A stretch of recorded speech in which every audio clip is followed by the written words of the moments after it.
भक्ति भाव की कहानी। अगर आपके भाव अच्छे हो तो आप कहीं पर भी भगवान की आराधना कर सकते हैं। इस कहानी से पता चलेगा कि भगवान की पूजा अर्चना भाव से करने चाहिए। एक बार की बात है, श्रीमद्भागवत कथा का प्रवचन चल रहा था। व्यास जी अपने व्यासपीठ से लोगों को सकारात्मक मानसिक विचारों की महत्वपूर्णता पर बता रहे थे और उन्होंने उस संदर्भ में एक कहानी सुनाई जो मैं आपको साझा करने जा रहा हूँ।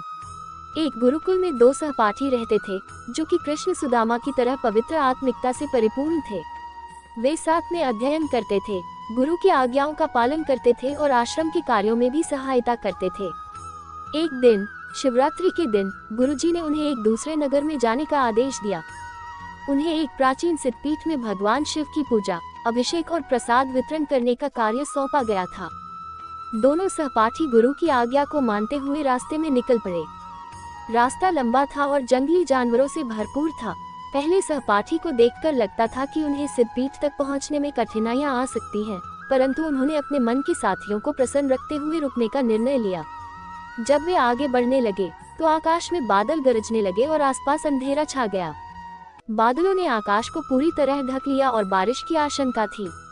उस समय पहला सहपाठी ने देखा कि वृक्षों के पत्ते झूल रहे हैं और बारिश की चपेट में आने की संकेत मिल रही है। उनका मित्र उन्हें उस नगर में रुकने की सलाह देता है, लेकिन पहला सहपाठी ने उसके सुझाव को नकारा और कह दिया कि उन्हें तो मंदिर पहुंचकर ही रुकना है, वो भी पहली बार नहीं। कुछ ही दूर जाने पर बादलों ने जोर जोर से गर्जना शुरू की और बारिश शुरू हो गई। उस समय दूसरा सहपाठी ने देखा कि बारिश की चपेट बढ़ रही है और उन्हें थोड़ी देर के लिए ठहरना चाहिए। उनका मित्र भी उसकी सलाह को मानते हुए ठहरने की स्थिति में है।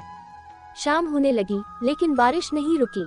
उस पहले सहपाठी ने मंदिर में पहुंच लिया था और दूसरे सहपाठी ने वैश्या के घर पर रुकने का निर्णय लिया था।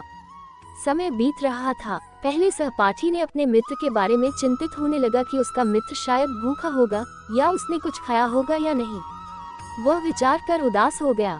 दूसरे सहपाठी ने वैश्या के घर में रुककर भगवान की पूजा की तैयारियों का चिंतन किया, मंदिर की सुंदरता का आनंद लिया और आश्रय दिया। सिख। इस कहानी से हमें ये सीखने को मिलता है कि हमें कहीं भी भावनात्मक रूप से उपस्थित रहने की क्षमता होनी चाहिए। अपने मनस्थिति को सकारात्मक और उत्तरदायित्वपूर्ण विचारों में रखकर हम आध्यात्मिक स्वास्थ्य को सही तरीके से साध सकते हैं।